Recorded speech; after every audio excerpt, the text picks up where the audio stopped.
Abusua mo bibia kwa banfam bra kwa Mjenti TV Plus so e wo YouTube so ha sei abusua fo me no kase ne we ensem bi aba betodwa na se de nyina esinim no se me no kase no ye mampanyina Ghana yi no eye John Dramani Mahama na enche kra na chese on the 7th January okwo na chese wakwa so afenanim e de akantam se oba behwe Ghana so ye na abusua me no kase no we ensem bi aba betodwa yetimu se ne ensem a eboboba no ano edene payi ane ano edene na we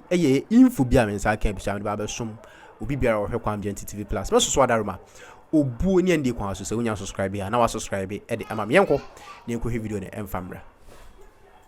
Penny forward motina siama transition ho hyehyeye wade agu akwan mu nyina ne yeda wo medede kire ye a enei wo mo be fiti wo mo dwumade asene enwa wo dwumade na asene Ghana ye mampani na nado danko Akuffo Addo ene wo kasa ye ne kasa ye mu no ene ode atodwa a wo hye boso wo behwe ama transition no sede wo se krobia no etumi akone sa pepepe na boa ama adwuma no aye John Dramani Mahama ene na bai wo mo ba be ye no etumi awie emudie na wabra na wo kasa wo dwumade na asere na ye nua wisdom hedajome ewo ho enti amanebo nto aso 7th January 2025, the John Dramani Mahama administration will be taking over the reins of affairs of this country. And we share here the transition team, the President Akuffo Addo, Apa Hontoma, say, Obeshia, na we dijuma, yeah, because we work with Nimino, where to me aboase, near say, oh, yeah, now what the Eja administration, Ebano, Bibia etumi Akuye, eno, and wabra wapa Jumede no Hontumano, Nana Akuffo Addo President, H. Muse, or no dear, Obebo Modins Obeshe, say, team na oh, yeah, Juma, transition team. No what they be akoye no kwaridie ebeda ho pefe na ne woye nyina no etumi edim. As we embark on this transition, I urge all members of the team, both from the outgoing administration and the incoming one, to approach this task with a spirit of collaboration, transparency, and mutual respect. The people of Ghana are counting on us to prioritize their interests above all else. Let us not lose sight of our shared goal, safeguarding the freedom, the peace, progress, and stability of our beloved nation. This transition is not an end, but a continuation of Ghana's democratic journey, which serves as a model for our region and beyond. I call on all Ghanaians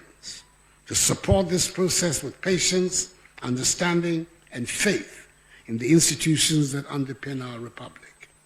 When we President-elect John Dramani Mahama, Ashebo say, or no dear, Nakuma Mufita, into the team, the transition team of the incoming government, and Bebo Modern say, the necessary collaboration will be here, na Jumedine to me akoso, na Ghana, it me fan into my perfrano, where to me I. There's huge expectation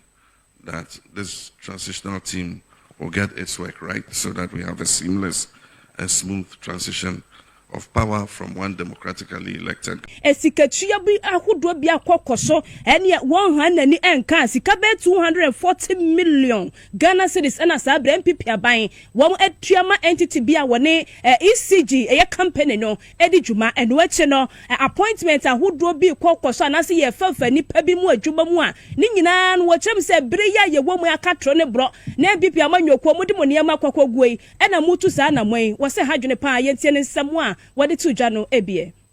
worrying issue of last-minute recruitments and payments. I'm sure you have heard of various last-minute, rather irregular recruitments in some ministries, departments, and agencies, Bank of Ghana, GRA, the Ministry of Interior, and what have you. We need to place on record that these recruitments, especially regarding the time that they are being made, would have severe fiscal implications for the incoming government. For instance, we have picked up information, and indeed we've seen documentation relating to efforts to pay over 240 million Ghana cedis to an entity that is supposed to have done some business with the electricity company of Ghana. Now, if this was being paid to IPPs so that they could keep the power on, one perhaps would not have any issue. But it is being paid to an entity whose work, in my view, is not as critical as IPPs. Now, this sort of payment is quite huge and would affect the public purse in a manner that could be detrimental if not regularly done.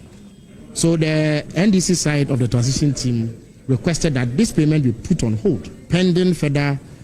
scrutiny and discussion to ascertain, first of all, the basis for the payments and whether or not it is even proper to make such a payment. I think that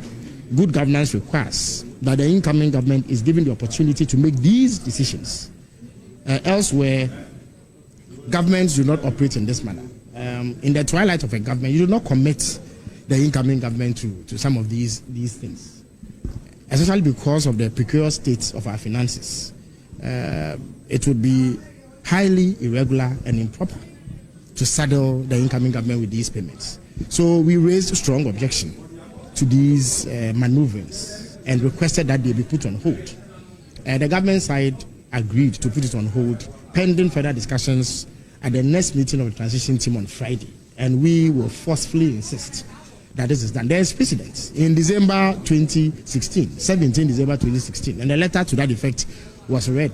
by a member of the NDC side of the transition team. The MPP side, through Mr. Osafo, requested Yera Felix of Osukwache and the Yatene Kapenia or Casa de Ma NDC Amanyoko transition team no Niama bi odu ani akohu a entwa yie no and wodimusem atujai.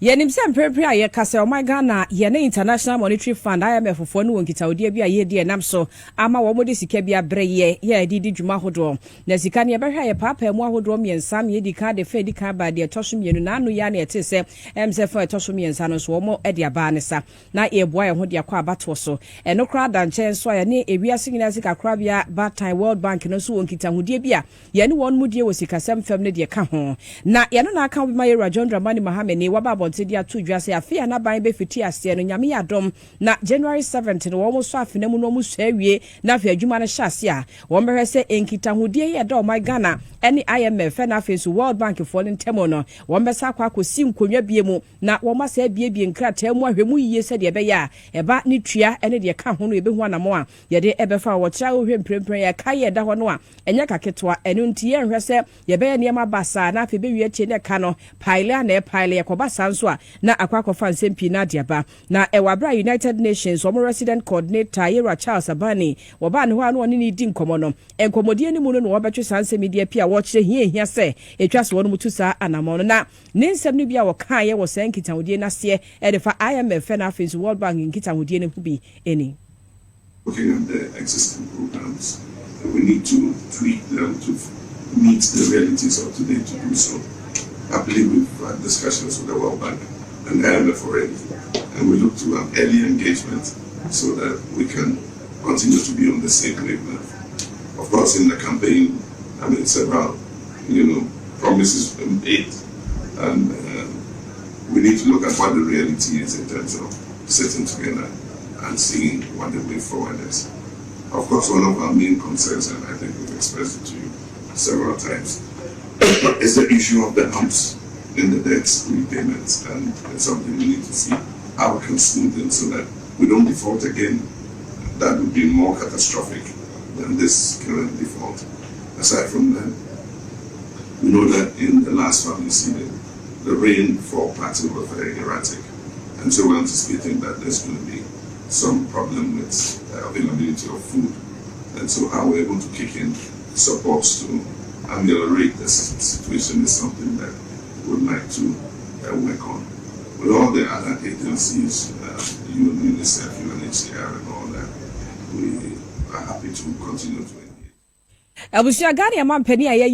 Yera John Dramani Mahama eni asiso wakasei. Na ya mampeni ya Yera John Dramani Mahama na wadi atudwa ya wachira se LGBTQI bill no sabre yenyanyi ntumu mane meye mra kase mampanyi na nada kwa Akuffo Addo nka ode ne pen betim ase na beye mra bi mkura so wonto ho ase tabire kopiem wakoto a ehun sem na koye pinso e wo mai emo na wabre ya Assemblies of God asafo mpani ye wo mai mo e kopiem e wo Yera John Dramani Mahama ne nase pe kopka trinkwansem egu ne so no e na Yera Mahama de atudwa wo chese enka beye na niji kese se mampanyi na nada kwa Akuffo Addo enche wo befra kwanya so wo be sign LGBTQ bill no nanka bɛyɛ mmara ɛwɔ mɛmo wɔsenka na ni bɛgye pa esan sɛ wansan na so wɔde gya hɔ kɔ a adeɛ no ɛbɛ spy wohwɛ sɛ de ayɛ no a we no gye sɛ ndi sɛ manyɔko ba wɔn san bɛhyɛ seɛ ɛyɛ bibia foforo nanso na yanka bill na bɛtɔ ne nase a ɛwɔ sɛnka wɔ sensan no ɛbere papa do anie yanka wɔ se mampanyia Akuffo Addo ɛsan na sɛ wanya saa adeɛ a adeɛ no bɛ spy ma ndi sɛ manyɔko ba gye sɛ wɔn bɛhyɛ seɛ ɛyɛ bibia foforo na mmom no sɛ mampanyia Akuffo Addo ansan ne NDC ba nyankopɔn ayɛ adɔ bɛtena bɛnwa ne so a wɔn bɛhwɛ atu ho anamo. You said the issue of LGBTQ is still an issue that is pending, and it is our hope that this president will sign the bill,